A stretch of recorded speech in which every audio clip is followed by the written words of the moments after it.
오늘 당신의 마음속 가장 깊은 곳에 닿을 이야기를 하나 전해드리고 싶습니다. 어쩌면 당신의 인생에서 처음으로 듣게 될지도 모르는 이야기입니다. 이 이야기가 당신의 마음에 작은 위로와 따뜻한 빛이 되기를 바랍니다. 만약 이 이야기가 당신의 마음을 울린다면 주변에 이 위로가 필요한 또 다른 누군가에게 이 온기를 나누어 주시길 부탁드립니다. 당신의 작은 나눔이 누군가에게는 큰 힘이 될 수 있습니다. 혹시 스스로를 게으르다고, 어딘가 고장 났다고, 혹은 남들보다 뒤처지고 있다고 자책하고 있지는 않으신가요?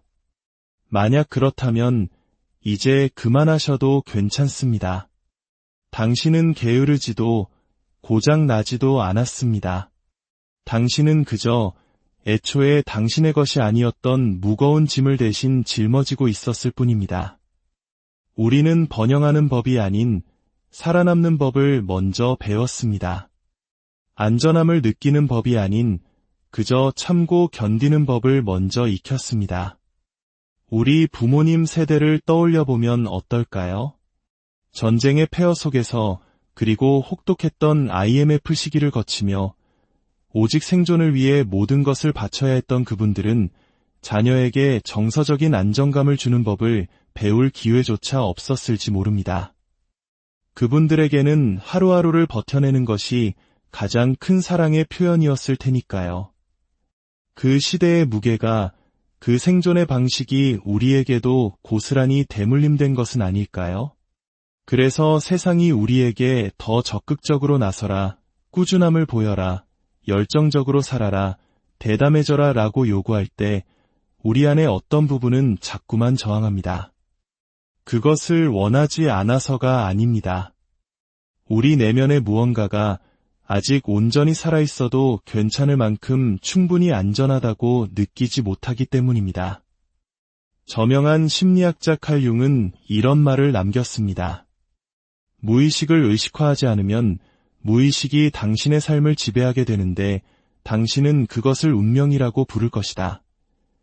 우리 중 많은 이들에게 그 무의식은 가장 처음 상처받았던 그 시절의 나를 붙들고 있습니다. 온전히 자라날 기회를 얻지 못했던 그 모습. 우리는 그것을 내면 아이라고 부릅니다. 자, 이제 우리를 둘러싼 여러 겹의 방어막과 생존 전략들, 그리고 두려움 이전으로 돌아가 봅시다. 당신이 아직 숨는 법을 배우지 못했고 평화를 위해 스스로를 움츠리는 법을 몰랐던 아주 어린 아이였을 때로 말입니다.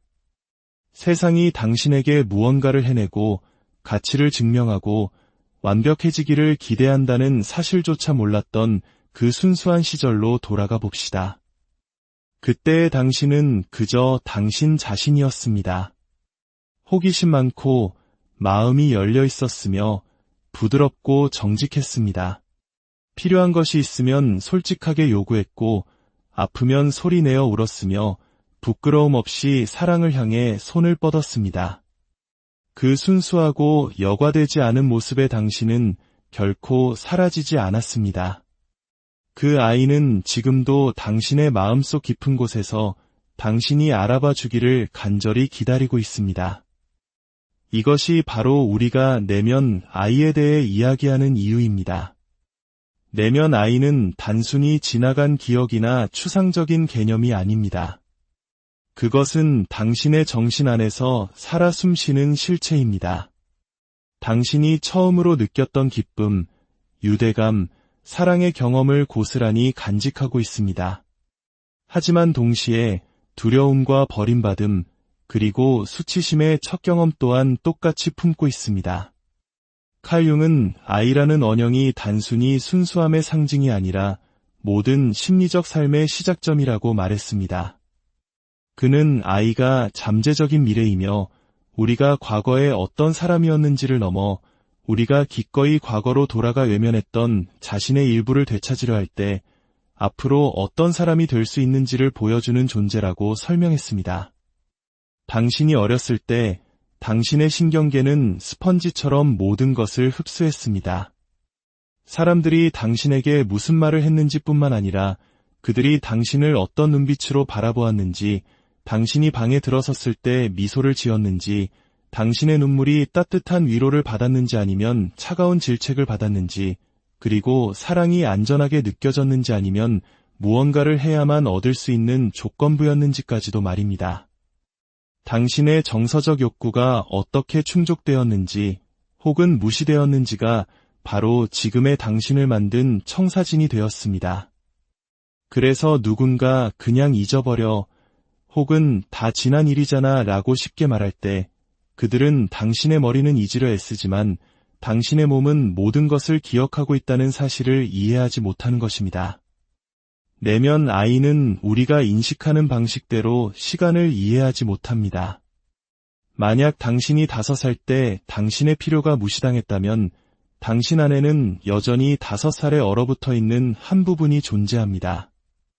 누군가 자신을 알아봐주고 그 마음을 인정해주고 지켜주기를 애타게 기다리면서 말입니다.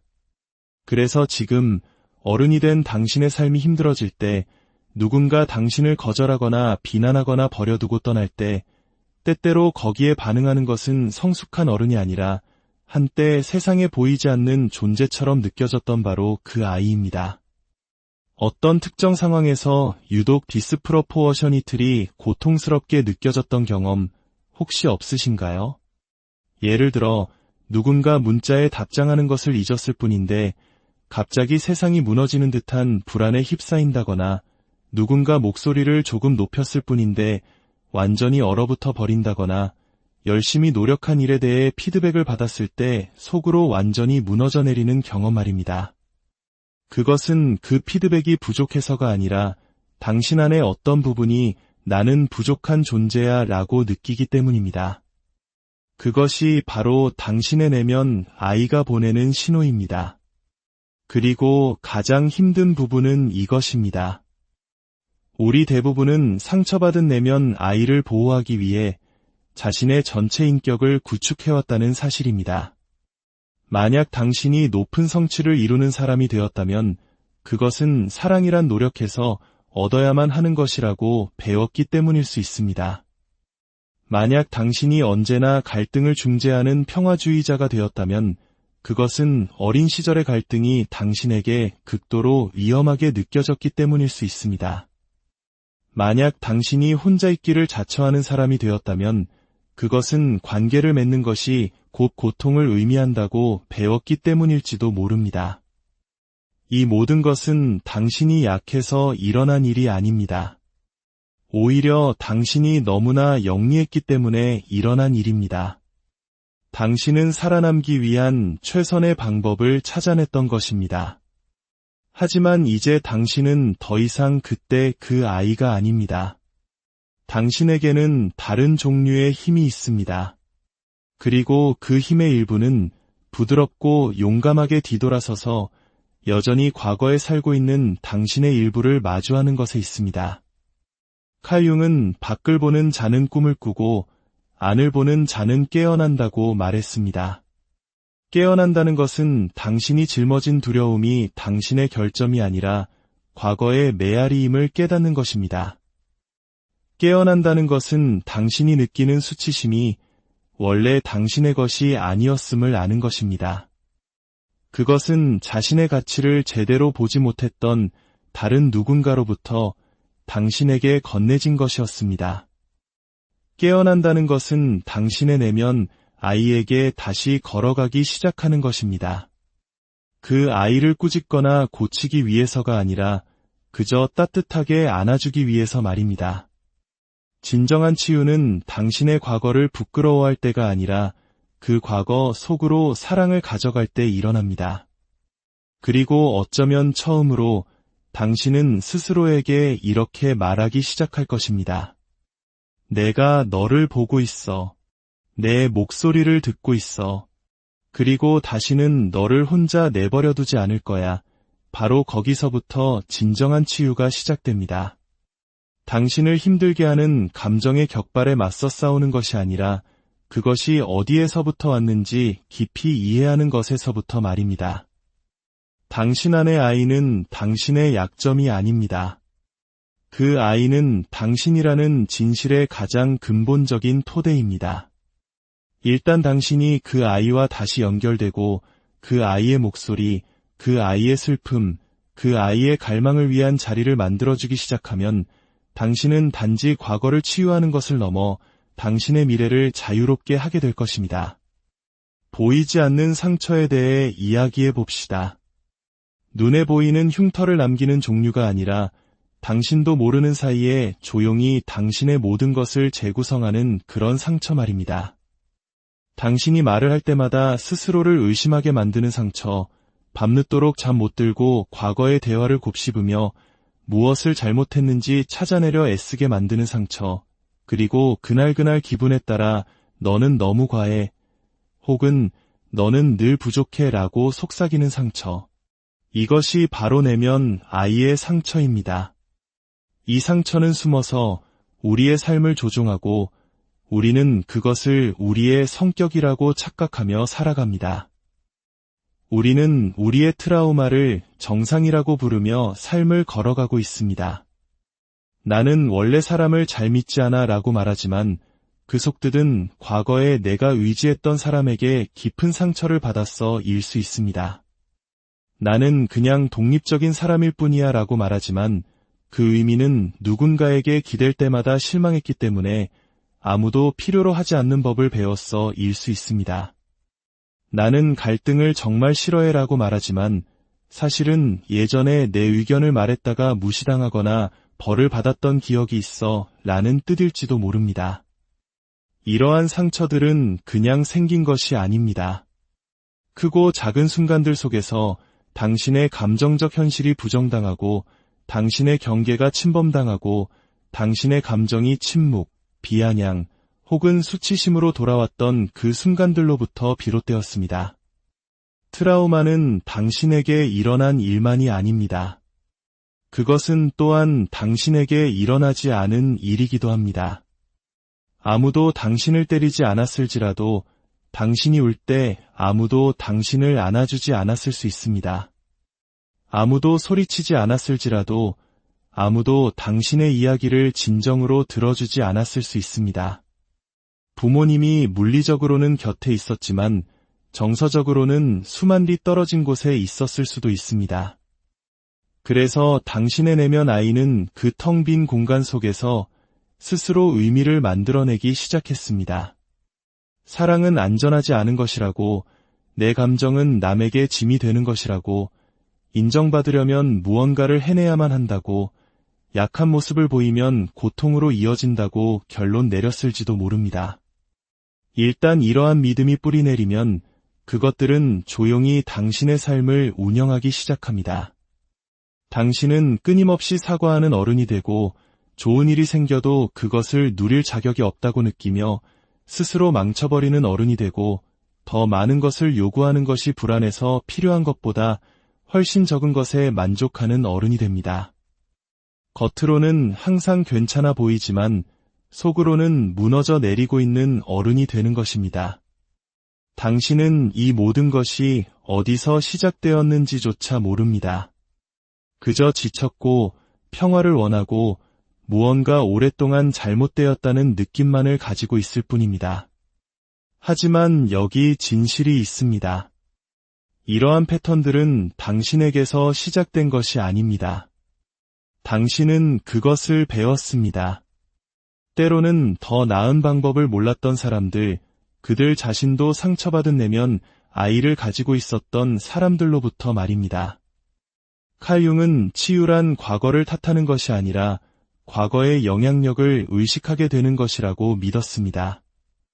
그는 신경증은 언제나 정당한 고통을 대체하는 것이다 라고 썼습니다.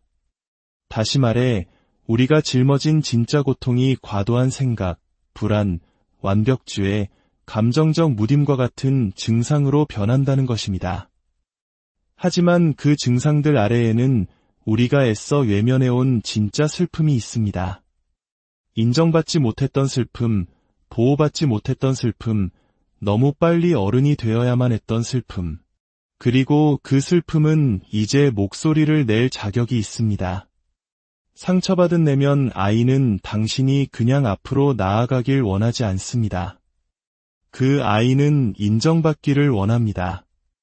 마침내 당신이 그런 일은 너에게 일어나지 말았어야 했어. 너는 그런 일을 당할 이유가 없었어. 그리고 그건 결코 내 상상이 아니었어 라고 말해주기를 기다립니다. 당신은 게으르지 않습니다. 당신은 망가지지 않았습니다. 당신은 지나치게 예민한 것이 아닙니다. 당신은 결코 치유되지 않았던 상처에 반응하고 있을 뿐입니다. 어린 시절에 형성된 신경계의 패턴을 가지고 생존하고 있을 뿐입니다. 당신은 당신이 아는 최선의 방법으로 버텨온 것입니다. 그리고 이제 당신은 그저 버티는 것 이상을 할 준비가 되었습니다. 당신은 치유할 준비가 되었습니다. 내면 아이를 치유한다는 것은 채워지지 않았던 필요에 대해 더 이상 자신을 탓하지 않는다는 의미입니다. 정서적 방치를 개인의 실패로 혼동하는 것을 멈춘다는 의미입니다. 그때 받지 못했던 것을 지금 스스로에게 주는 법을 배운다는 의미입니다. 인정, 연민, 안전, 그리고 진실을 말입니다. 그러면 당신은 천천히 다시 느끼기 시작할 것입니다. 고통뿐만 아니라 그 아래에 있던 기쁨을, 희망을, 부드러움을, 창의력을, 그리고 용기를 말입니다. 당신은 상처가 이야기의 끝이 아니라 새로운 이야기의 시작임을 깨닫게 될 것입니다. 살아남기 위해 발버둥 치던 아이가 아니라 마침내 자신의 가치를 아는 어른으로서 당신이 직접 써내려가는 새로운 이야기의 시작입니다. 이것이 내면 아이가 우리에게 보내는 초대장입니다. 과거에 머물라는 것이 아니라 다정함으로 당신의 미래를 되찾으라는 초대입니다. 완벽하게 해낼 필요는 없습니다. 그저 기꺼이 돌아가 여전히 들어주기를 기다리는 당신의 일부에게 귀를 기울여 주기만 하면 됩니다. 바로 그때 진정한 오늘 당신의 마음속 가장 깊은 곳에 닿을 이야기를 하나 전해드리고 싶습니다. 어쩌면 당신의 인생에서 처음으로 듣게 될지도 모르는 이야기입니다. 이 이야기가 당신의 마음에 작은 위로와 따뜻한 빛이 되기를 바랍니다. 만약 이 이야기가 당신의 마음을 울린다면 주변에 이 위로가 필요한 또 다른 누군가에게 이 온기를 나누어 주시길 부탁드립니다. 당신의 작은 나눔이 누군가에게는 큰 힘이 될 수 있습니다. 혹시 스스로를 게으르다고, 어딘가 고장났다고, 혹은 남들보다 뒤처지고 있다고 자책하고 있지는 않으신가요? 만약 그렇다면 이제 그만하셔도 괜찮습니다. 당신은 게으르지도 고장나지도 않았습니다. 당신은 그저 애초에 당신의 것이 아니었던 무거운 짐을 대신 짊어지고 있었을 뿐입니다. 우리는 번영하는 법이 아닌 살아남는 법을 먼저 배웠습니다. 안전함을 느끼는 법이 아닌 그저 참고 견디는 법을 먼저 익혔습니다. 우리 부모님 세대를 떠올려 보면 어떨까요? 전쟁의 폐허 속에서 그리고 혹독했던 IMF 시기를 거치며 오직 생존을 위해 모든 것을 바쳐야 했던 그분들은 자녀에게 정서적인 안정감을 주는 법을 배울 기회조차 없었을지 모릅니다. 그분들에게는 하루하루를 버텨내는 것이 가장 큰 사랑의 표현이었을 테니까요. 그 시대의 무게가, 그 생존의 방식이 우리에게도 고스란히 대물림된 것은 아닐까요? 그래서 세상이 우리에게 더 적극적으로 나서라, 꾸준함을 보여라, 열정적으로 살아라, 대담해져라 라고 요구할 때 우리 안의 어떤 부분은 자꾸만 저항합니다. 그것을 원하지 않아서가 아닙니다. 우리 내면의 무언가가 아직 온전히 살아있어도 괜찮을 만큼 충분히 안전하다고 느끼지 못하기 때문입니다. 저명한 심리학자 칼 융은 이런 말을 남겼습니다. 무의식을 의식화하지 않으면 무의식이 당신의 삶을 지배하게 되는데 당신은 그것을 운명이라고 부를 것이다. 우리 중 많은 이들에게 그 무의식은 가장 처음 상처받았던 그 시절의 나를 붙들고 있습니다. 온전히 자라날 기회를 얻지 못했던 그 모습. 우리는 그것을 내면 아이라고 부릅니다.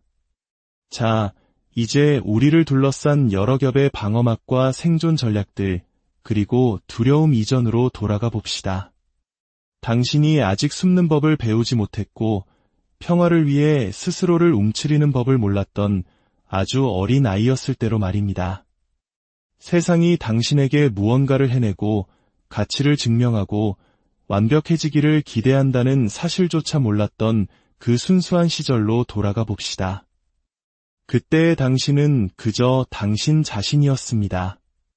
호기심 많고 마음이 열려 있었으며 부드럽고 정직했습니다. 필요한 것이 있으면 솔직하게 요구했고 아프면 소리내어 울었으며 부끄러움 없이 사랑을 향해 손을 뻗었습니다.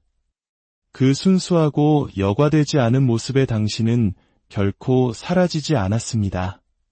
그 아이는 지금도 당신의 마음속 깊은 곳에서 당신이 알아봐 주기를 간절히 기다리고 있습니다. 이것이 바로 우리가 내면 아이에 대해 이야기하는 이유입니다. 내면 아이는 단순히 지나간 기억이나 추상적인 개념이 아닙니다. 그것은 당신의 정신 안에서 살아 숨쉬는 실체입니다. 당신이 처음으로 느꼈던 기쁨, 유대감, 사랑의 경험을 고스란히 간직하고 있습니다. 하지만 동시에 두려움과 버림받음, 그리고 수치심의 첫 경험 또한 똑같이 품고 있습니다. 칼 융은 아이라는 언형이 단순히 순수함의 상징이 아니라 모든 심리적 삶의 시작점이라고 말했습니다. 그는 아이가 잠재적인 미래이며 우리가 과거에 어떤 사람이었는지를 넘어 우리가 기꺼이 과거로 돌아가 외면했던 자신의 일부를 되찾으려 할 때 앞으로 어떤 사람이 될 수 있는지를 보여주는 존재라고 설명했습니다. 당신이 어렸을 때 당신의 신경계는 스펀지처럼 모든 것을 흡수했습니다. 사람들이 당신에게 무슨 말을 했는지 뿐만 아니라 그들이 당신을 어떤 눈빛으로 바라보았는지, 당신이 방에 들어섰을 때 미소를 지었는지, 당신의 눈물이 따뜻한 위로를 받았는지 아니면 차가운 질책을 받았는지, 그리고 사랑이 안전하게 느껴졌는지 아니면 무언가를 해야만 얻을 수 있는 조건부였는지까지도 말입니다. 당신의 정서적 욕구가 어떻게 충족되었는지 혹은 무시되었는지가 바로 지금의 당신을 만든 청사진이 되었습니다. 그래서 누군가 그냥 잊어버려 혹은 다 지난 일이잖아 라고 쉽게 말할 때 그들은 당신의 머리는 잊으려 애쓰지만 당신의 몸은 모든 것을 기억하고 있다는 사실을 이해하지 못하는 것입니다. 내면 아이는 우리가 인식하는 방식대로 시간을 이해하지 못합니다. 만약 당신이 5살 때 당신의 필요가 무시당했다면 당신 안에는 여전히 5살에 얼어붙어 있는 한 부분이 존재합니다. 누군가 자신을 알아봐주고 그 마음을 인정해주고 지켜주기를 애타게 기다리면서 말입니다. 그래서 지금 어른이 된 당신의 삶이 힘들어질 때 누군가 당신을 거절하거나 비난하거나 버려두고 떠날 때 때때로 거기에 반응하는 것은 성숙한 어른이 아니라 한때 세상에 보이지 않는 존재처럼 느껴졌던 바로 그 아이입니다. 어떤 특정 상황에서 유독 디스프로포어셔니틀이 고통스럽게 느껴졌던 경험 혹시 없으신가요? 예를 들어 누군가 문자에 답장하는 것을 잊었을 뿐인데 갑자기 세상이 무너지는 듯한 불안에 휩싸인다거나 누군가 목소리를 조금 높였을 뿐인데 완전히 얼어붙어 버린다거나 열심히 노력한 일에 대해 피드백을 받았을 때 속으로 완전히 무너져 내리는 경험 말입니다. 그것은 그 피드백이 부족해서가 아니라 당신 안의 어떤 부분이 나는 부족한 존재야 라고 느끼기 때문입니다. 그것이 바로 당신의 내면 아이가 보내는 신호입니다. 그리고 가장 힘든 부분은 이것입니다. 우리 대부분은 상처받은 내면 아이를 보호하기 위해 자신의 전체 인격을 구축해왔다는 사실입니다. 만약 당신이 높은 성취를 이루는 사람이 되었다면 그것은 사랑이란 노력해서 얻어야만 하는 것이라고 배웠기 때문일 수 있습니다. 만약 당신이 언제나 갈등을 중재하는 평화주의자가 되었다면 그것은 어린 시절의 갈등이 당신에게 극도로 위험하게 느껴졌기 때문일 수 있습니다. 만약 당신이 혼자 있기를 자처하는 사람이 되었다면 그것은 관계를 맺는 것이 곧 고통을 의미한다고 배웠기 때문일지도 모릅니다. 이 모든 것은 당신이 약해서 일어난 일이 아닙니다. 오히려 당신이 너무나 영리했기 때문에 일어난 일입니다. 당신은 살아남기 위한 최선의 방법을 찾아냈던 것입니다. 하지만 이제 당신은 더 이상 그때 그 아이가 아닙니다. 당신에게는 다른 종류의 힘이 있습니다. 그리고 그 힘의 일부는 부드럽고 용감하게 뒤돌아서서 여전히 과거에 살고 있는 당신의 일부를 마주하는 것에 있습니다. 칼융은 밖을 보는 자는 꿈을 꾸고 안을 보는 자는 깨어난다고 말했습니다. 깨어난다는 것은 당신이 짊어진 두려움이 당신의 결점이 아니라 과거의 메아리임을 깨닫는 것입니다. 깨어난다는 것은 당신이 느끼는 수치심이 원래 당신의 것이 아니었음을 아는 것입니다. 그것은 자신의 가치를 제대로 보지 못했던 다른 누군가로부터 당신에게 건네진 것이었습니다. 깨어난다는 것은 당신의 내면 아이에게 다시 걸어가기 시작하는 것입니다. 그 아이를 꾸짖거나 고치기 위해서가 아니라 그저 따뜻하게 안아주기 위해서 말입니다. 진정한 치유는 당신의 과거를 부끄러워할 때가 아니라 그 과거 속으로 사랑을 가져갈 때 일어납니다. 그리고 어쩌면 처음으로 당신은 스스로에게 이렇게 말하기 시작할 것입니다. 내가 너를 보고 있어. 내 목소리를 듣고 있어. 그리고 다시는 너를 혼자 내버려두지 않을 거야. 바로 거기서부터 진정한 치유가 시작됩니다. 당신을 힘들게 하는 감정의 격발에 맞서 싸우는 것이 아니라 그것이 어디에서부터 왔는지 깊이 이해하는 것에서부터 말입니다. 당신 안의 아이는 당신의 약점이 아닙니다. 그 아이는 당신이라는 진실의 가장 근본적인 토대입니다. 일단 당신이 그 아이와 다시 연결되고 그 아이의 목소리, 그 아이의 슬픔, 그 아이의 갈망을 위한 자리를 만들어주기 시작하면 당신은 단지 과거를 치유하는 것을 넘어 당신의 미래를 자유롭게 하게 될 것입니다. 보이지 않는 상처에 대해 이야기해 봅시다. 눈에 보이는 흉터를 남기는 종류가 아니라 당신도 모르는 사이에 조용히 당신의 모든 것을 재구성하는 그런 상처 말입니다. 당신이 말을 할 때마다 스스로를 의심하게 만드는 상처, 밤늦도록 잠 못 들고 과거의 대화를 곱씹으며 무엇을 잘못했는지 찾아내려 애쓰게 만드는 상처, 그리고 그날그날 기분에 따라 너는 너무 과해, 혹은 너는 늘 부족해 라고 속삭이는 상처. 이것이 바로 내면 아이의 상처입니다. 이 상처는 숨어서 우리의 삶을 조종하고 우리는 그것을 우리의 성격이라고 착각하며 살아갑니다. 우리는 우리의 트라우마를 정상이라고 부르며 삶을 걸어가고 있습니다. 나는 원래 사람을 잘 믿지 않아 라고 말하지만 그 속뜻은 과거에 내가 의지했던 사람에게 깊은 상처를 받았어 일 수 있습니다.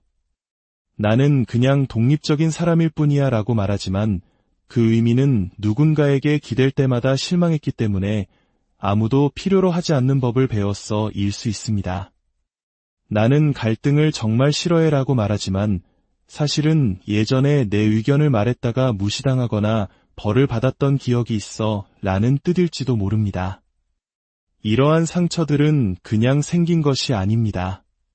크고 작은 순간들 속에서 당신의 감정적 현실이 부정당하고 당신의 경계가 침범당하고 당신의 감정이 침묵, 비아냥, 혹은 수치심으로 돌아왔던 그 순간들로부터 비롯되었습니다.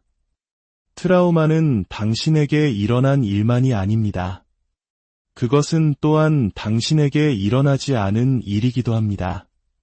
아무도 당신을 때리지 않았을지라도 당신이 울 때 아무도 당신을 안아주지 않았을 수 있습니다. 아무도 소리치지 않았을지라도 아무도 당신의 이야기를 진정으로 들어주지 않았을 수 있습니다. 부모님이 물리적으로는 곁에 있었지만 정서적으로는 수만 리 떨어진 곳에 있었을 수도 있습니다. 그래서 당신의 내면 아이는 그 텅 빈 공간 속에서 스스로 의미를 만들어내기 시작했습니다. 사랑은 안전하지 않은 것이라고, 내 감정은 남에게 짐이 되는 것이라고, 인정받으려면 무언가를 해내야만 한다고, 약한 모습을 보이면 고통으로 이어진다고 결론 내렸을지도 모릅니다. 일단 이러한 믿음이 뿌리내리면 그것들은 조용히 당신의 삶을 운영하기 시작합니다.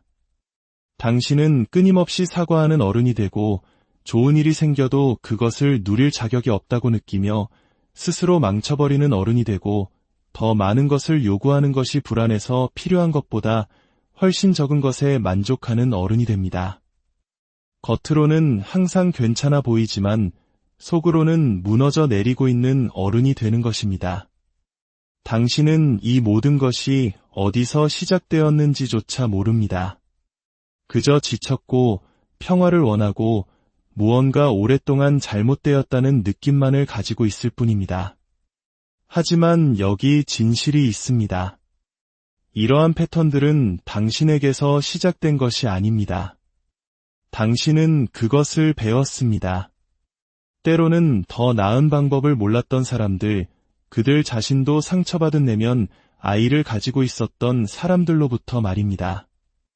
칼 융은 치유란 과거를 탓하는 것이 아니라 과거의 영향력을 의식하게 되는 것이라고 믿었습니다.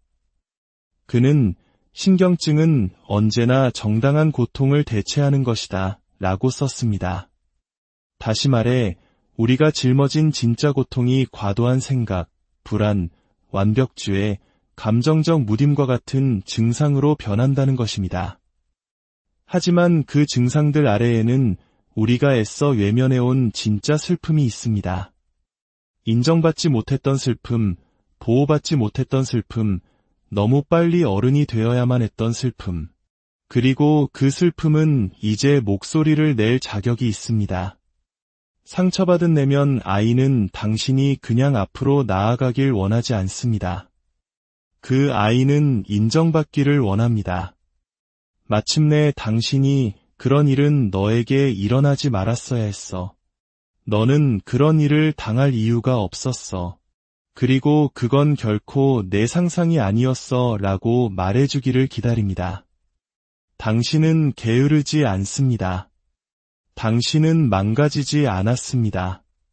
당신은 지나치게 예민한 것이 아닙니다. 당신은 결코 치유되지 않았던 상처에 반응하고 있을 뿐입니다. 어린 시절에 형성된 신경계의 패턴을 가지고 생존하고 있을 뿐입니다. 당신은 당신이 아는 최선의 방법으로 버텨온 것입니다. 그리고 이제 당신은 그저 버티는 것 이상을 할 준비가 되었습니다. 당신은 치유할 준비가 되었습니다. 내면 아이를 치유한다는 것은 채워지지 않았던 필요에 대해 더 이상 자신을 탓하지 않는다는 의미입니다. 정서적 방치를 개인의 실패로 혼동하는 것을 멈춘다는 의미입니다.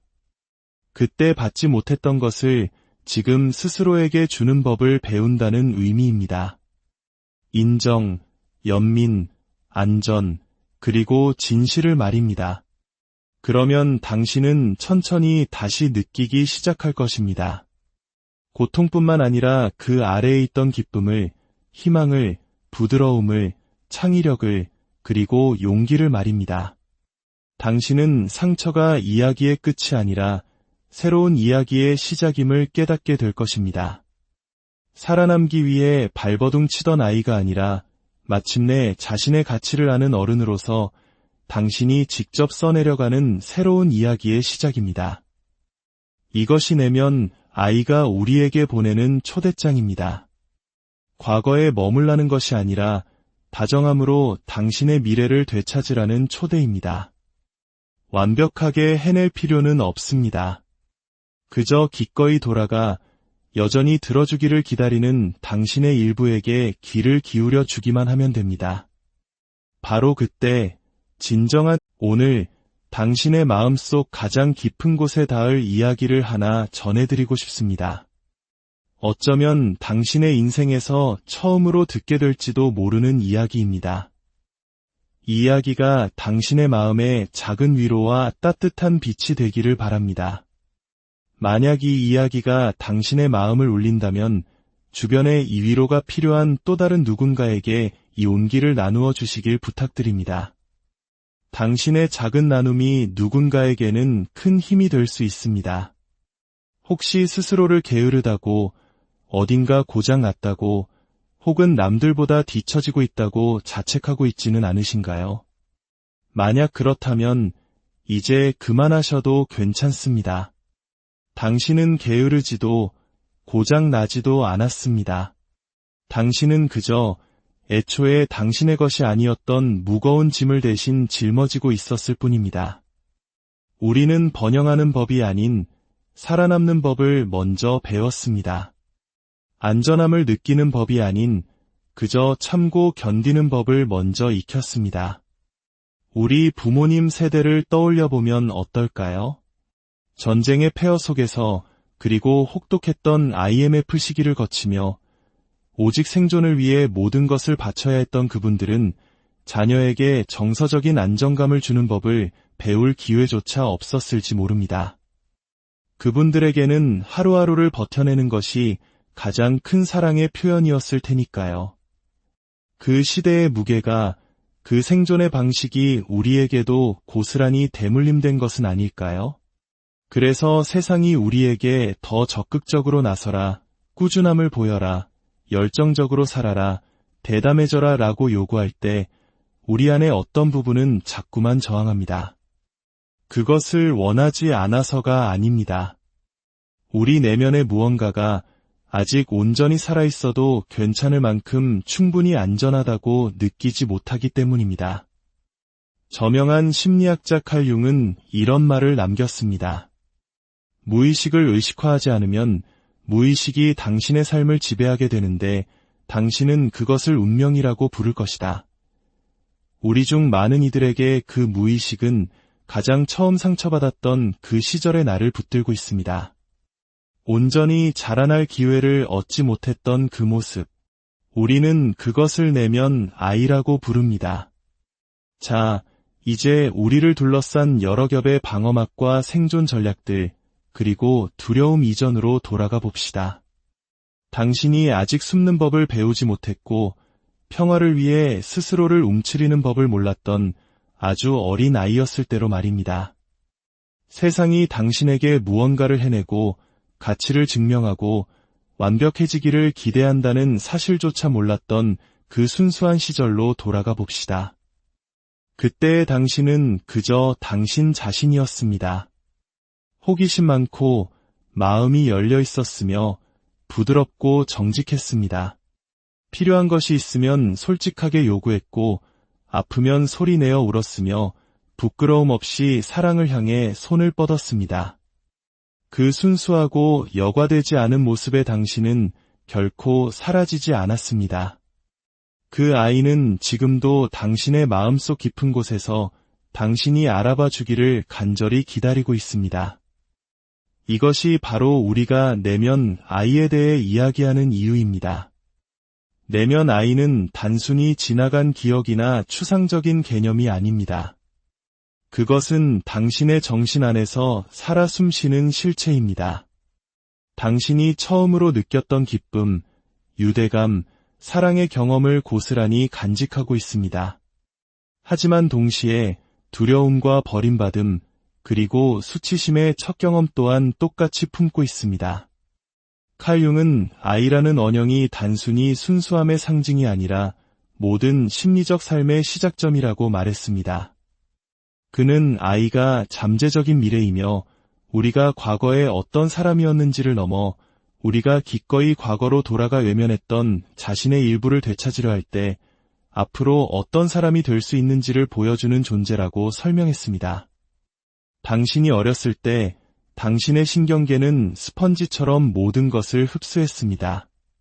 사람들이 당신에게 무슨 말을 했는지 뿐만 아니라 그들이 당신을 어떤 눈빛으로 바라보았는지, 당신이 방에 들어섰을 때 미소를 지었는지, 당신의 눈물이 따뜻한 위로를 받았는지 아니면 차가운 질책을 받았는지, 그리고 사랑이 안전하게 느껴졌는지 아니면 무언가를 해야만 얻을 수 있는 조건부였는지까지도 말입니다. 당신의 정서적 욕구가 어떻게 충족되었는지 혹은 무시되었는지가 바로 지금의 당신을 만든 청사진이 되었습니다. 그래서 누군가 그냥 잊어버려 혹은 다 지난 일이잖아 라고 쉽게 말할 때 그들은 당신의 머리는 잊으려 애쓰지만 당신의 몸은 모든 것을 기억하고 있다는 사실을 이해하지 못하는 것입니다. 내면 아이는 우리가 인식하는 방식대로 시간을 이해하지 못합니다. 만약 당신이 5살 때 당신의 필요가 무시당했다면 당신 안에는 여전히 5살에 얼어붙어 있는 한 부분이 존재합니다. 누군가 자신을 알아봐주고 그 마음을 인정해주고 지켜주기를 애타게 기다리면서 말입니다. 그래서 지금 어른이 된 당신의 삶이 힘들어질 때 누군가 당신을 거절하거나 비난하거나 버려두고 떠날 때 때때로 거기에 반응하는 것은 성숙한 어른이 아니라 한때 세상에 보이지 않는 존재처럼 느껴졌던 바로 그 아이입니다. 어떤 특정 상황에서 유독 디스프로포어셔니틀이 고통스럽게 느껴졌던 경험 혹시 없으신가요? 예를 들어 누군가 문자에 답장하는 것을 잊었을 뿐인데 갑자기 세상이 무너지는 듯한 불안에 휩싸인다거나 누군가 목소리를 조금 높였을 뿐인데 완전히 얼어붙어 버린다거나 열심히 노력한 일에 대해 피드백을 받았을 때 속으로 완전히 무너져 내리는 경험 말입니다. 그것은 그 피드백이 부족해서가 아니라 당신 안의 어떤 부분이 나는 부족한 존재야 라고 느끼기 때문입니다. 그것이 바로 당신의 내면 아이가 보내는 신호입니다. 그리고 가장 힘든 부분은 이것입니다. 우리 대부분은 상처받은 내면 아이를 보호하기 위해 자신의 전체 인격을 구축해왔다는 사실입니다. 만약 당신이 높은 성취를 이루는 사람이 되었다면 그것은 사랑이란 노력해서 얻어야만 하는 것이라고 배웠기 때문일 수 있습니다. 만약 당신이 언제나 갈등을 중재하는 평화주의자가 되었다면 그것은 어린 시절의 갈등이 당신에게 극도로 위험하게 느껴졌기 때문일 수 있습니다. 만약 당신이 혼자 있기를 자처하는 사람이 되었다면 그것은 관계를 맺는 것이 곧 고통을 의미한다고 배웠기 때문일지도 모릅니다. 이 모든 것은 당신이 약해서 일어난 일이 아닙니다. 오히려 당신이 너무나 영리했기 때문에 일어난 일입니다. 당신은 살아남기 위한 최선의 방법을 찾아냈던 것입니다. 하지만 이제 당신은 더 이상 그때 그 아이가 아닙니다. 당신에게는 다른 종류의 힘이 있습니다. 그리고 그 힘의 일부는 부드럽고 용감하게 뒤돌아서서 여전히 과거에 살고 있는 당신의 일부를 마주하는 것에 있습니다. 칼 융은 밖을 보는 자는 꿈을 꾸고 안을 보는 자는 깨어난다고 말했습니다. 깨어난다는 것은 당신이 짊어진 두려움이 당신의 결점이 아니라 과거의 메아리임을 깨닫는 것입니다. 깨어난다는 것은 당신이 느끼는 수치심이 원래 당신의 것이 아니었음을 아는 것입니다. 그것은 자신의 가치를 제대로 보지 못했던 다른 누군가로부터 당신에게 건네진 것이었습니다. 깨어난다는 것은 당신의 내면 아이에게 다시 걸어가기 시작하는 것입니다. 그 아이를 꾸짖거나 고치기 위해서가 아니라 그저 따뜻하게 안아주기 위해서 말입니다. 진정한 치유는 당신의 과거를 부끄러워할 때가 아니라 그 과거 속으로 사랑을 가져갈 때 일어납니다. 그리고 어쩌면 처음으로 당신은 스스로에게 이렇게 말하기 시작할 것입니다. 내가 너를 보고 있어. 내 목소리를 듣고 있어. 그리고 다시는 너를 혼자 내버려두지 않을 거야. 바로 거기서부터 진정한 치유가 시작됩니다. 당신을 힘들게 하는 감정의 격발에 맞서 싸우는 것이 아니라 그것이 어디에서부터 왔는지 깊이 이해하는 것에서부터 말입니다. 당신 안의 아이는 당신의 약점이 아닙니다. 그 아이는 당신이라는 진실의 가장 근본적인 토대입니다. 일단 당신이 그 아이와 다시 연결되고 그 아이의 목소리, 그 아이의 슬픔, 그 아이의 갈망을 위한 자리를 만들어주기 시작하면 당신은 단지 과거를 치유하는 것을 넘어 당신의 미래를 자유롭게 하게 될 것입니다. 보이지 않는 상처에 대해 이야기해 봅시다. 눈에 보이는 흉터를 남기는 종류가 아니라 당신도 모르는 사이에 조용히 당신의 모든 것을 재구성하는 그런 상처 말입니다. 당신이 말을 할 때마다 스스로를 의심하게 만드는 상처, 밤늦도록 잠 못 들고 과거의 대화를 곱씹으며 무엇을 잘못했는지 찾아내려 애쓰게 만드는 상처, 그리고 그날그날 기분에 따라 너는 너무 과해, 혹은 너는 늘 부족해 라고 속삭이는 상처. 이것이 바로 내면 아이의 상처입니다.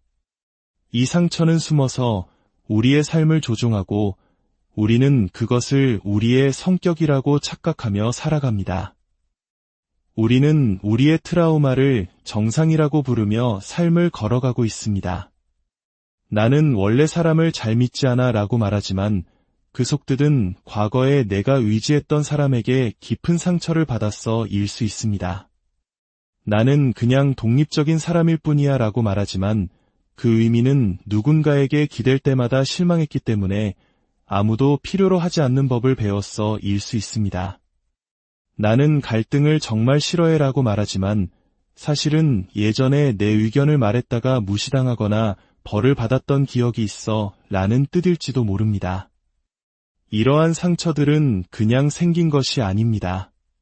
크고 작은 순간들 속에서 당신의 감정적 현실이 부정당하고 당신의 경계가 침범당하고 당신의 감정이 침묵, 비아냥, 혹은 수치심으로 돌아왔던 그 순간들로부터 비롯되었습니다. 트라우마는 당신에게 일어난 일만이 아닙니다. 그것은 또한 당신에게 일어나지 않은 일이기도 합니다.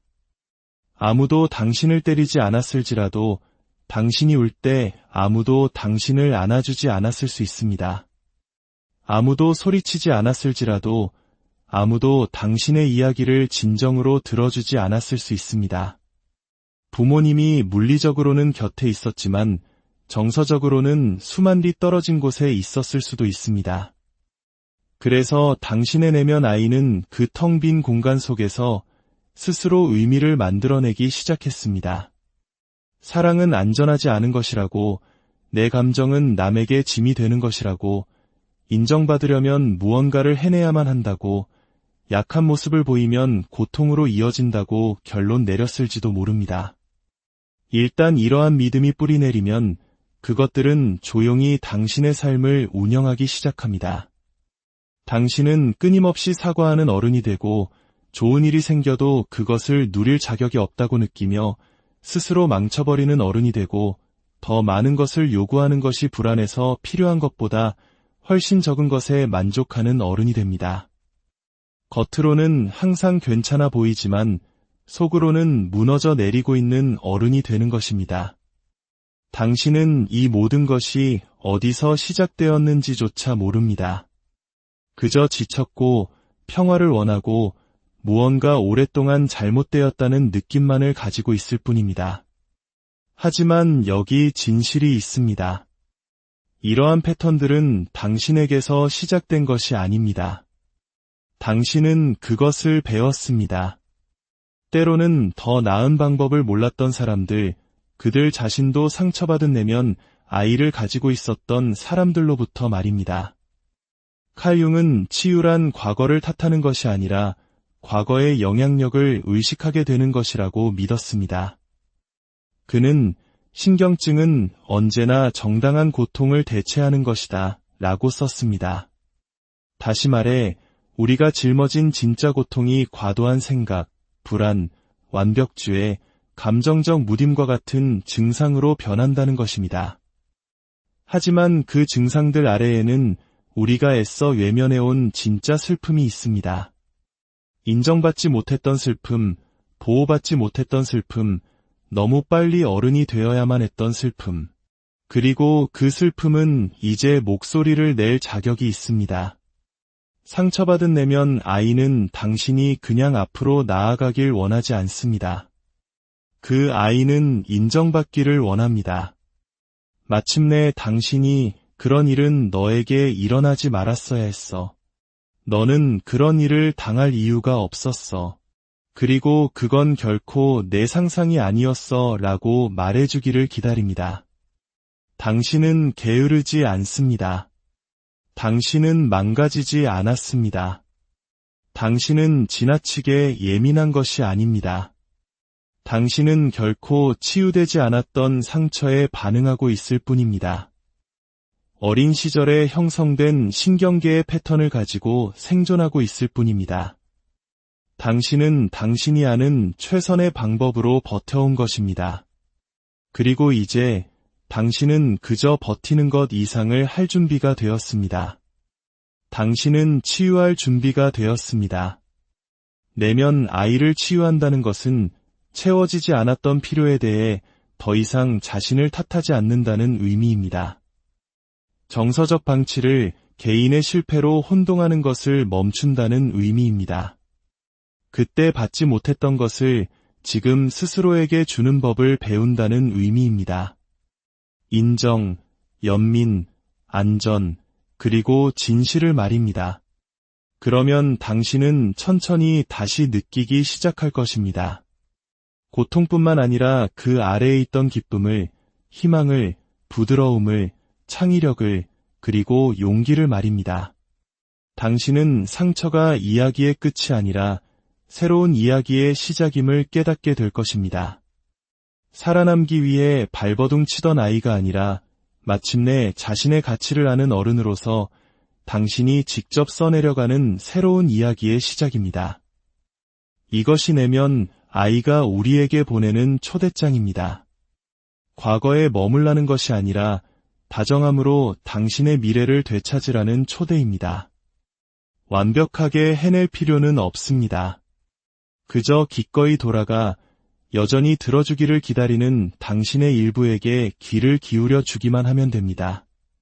바로 그때 진정한 오늘 당신의 마음속 가장 깊은 곳에 닿을 이야기를 하나 전해드리고 싶습니다. 어쩌면 당신의 인생에서 처음으로 듣게 될지도 모르는 이야기입니다. 이 이야기가 당신의 마음에 작은 위로와 따뜻한 빛이 되기를 바랍니다. 만약 이 이야기가 당신의 마음을 울린다면 주변에 이 위로가 필요한 또 다른 누군가에게 이 온기를 나누어 주시길 부탁드립니다. 당신의 작은 나눔이 누군가에게는 큰 힘이 될 수 있습니다. 혹시 스스로를 게으르다고, 어딘가 고장 났다고, 혹은 남들보다 뒤처지고 있다고 자책하고 있지는 않으신가요? 만약 그렇다면 이제 그만하셔도 괜찮습니다. 당신은 게으르지도 고장 나지도 않았습니다. 당신은 그저 애초에 당신의 것이 아니었던 무거운 짐을 대신 짊어지고 있었을 뿐입니다. 우리는 번영하는 법이 아닌 살아남는 법을 먼저 배웠습니다. 안전함을 느끼는 법이 아닌 그저 참고 견디는 법을 먼저 익혔습니다. 우리 부모님 세대를 떠올려 보면 어떨까요? 전쟁의 폐허 속에서 그리고 혹독했던 IMF 시기를 거치며 오직 생존을 위해 모든 것을 바쳐야 했던 그분들은 자녀에게 정서적인 안정감을 주는 법을 배울 기회조차 없었을지 모릅니다. 그분들에게는 하루하루를 버텨내는 것이 가장 큰 사랑의 표현이었을 테니까요. 그 시대의 무게가, 그 생존의 방식이 우리에게도 고스란히 대물림된 것은 아닐까요? 그래서 세상이 우리에게 더 적극적으로 나서라, 꾸준함을 보여라, 열정적으로 살아라, 대담해져라 라고 요구할 때 우리 안에 어떤 부분은 자꾸만 저항합니다. 그것을 원하지 않아서가 아닙니다. 우리 내면의 무언가가 아직 온전히 살아있어도 괜찮을 만큼 충분히 안전하다고 느끼지 못하기 때문입니다. 저명한 심리학자 칼 융은 이런 말을 남겼습니다. 무의식을 의식화하지 않으면 무의식이 당신의 삶을 지배하게 되는데 당신은 그것을 운명이라고 부를 것이다. 우리 중 많은 이들에게 그 무의식은 가장 처음 상처받았던 그 시절의 나를 붙들고 있습니다. 온전히 자라날 기회를 얻지 못했던 그 모습. 우리는 그것을 내면 아이라고 부릅니다. 자, 이제 우리를 둘러싼 여러 겹의 방어막과 생존 전략들, 그리고 두려움 이전으로 돌아가 봅시다.